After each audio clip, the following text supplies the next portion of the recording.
An eye for an eye, a tooth for a tooth. Is this how we should treat people who have offended us? Hi, this is Nini Icasas. Welcome to Pathways of Hope.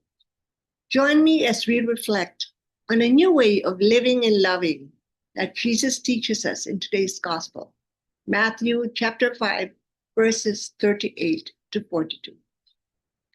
This Old Testament law of an eye for an eye, a tooth for a tooth, was not meant to be vindictive upon people charged with wrongdoing. Rather, it was meant to be merciful, to have the punishment inflicted upon a person correspond to the injury that was caused. No excessive vengeance or retaliation. Only the man who committed the crime must be punished, not his whole family, not his entire tribe. And his punishment must be in proportion to the crime or damage that he had committed. What does Jesus say about this? He said, offer no resistance to one who is evil. When someone strikes you on your right cheek, turn the other one to him as well. If anyone wants to go to law with you over your tunic, hand him your cloak as well. That sounds difficult to do, doesn't it? Several years ago, a school bus bumped our car, and the school bus operator promised to pay us for the damages that he had caused. For weeks, we tried to remind him of his debt, but he would not return our call. We found out that he lived in a nearby village, so we visited his house, and each time we would go there, the helper said he was out.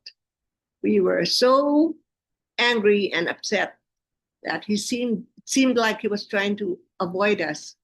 We wanted to give his car a big scratch on our way out, but we didn't.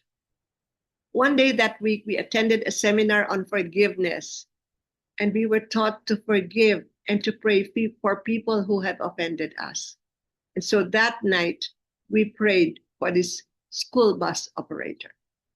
Would you believe the following morning, we had an early phone call from him. He apologized that he had not been in touch with us, and he said he had left a check at his house for us in payment for the damages that had happened to our car. Instead of an eye for an eye reaction, Jesus taught forgiveness, non-retaliation, and loving those who have offended us. It was a totally different standard of behavior and definitely difficult to do. But it is the kind of personal conduct that sets apart Jesus' followers from other men. And by God's grace, we can do it. Romans 12:21 says, do not be overcome by evil, but overcome evil with good.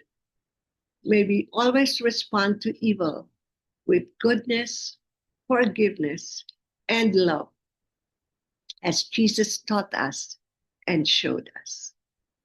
This is Nini Icasas. Go tell the world of God's love.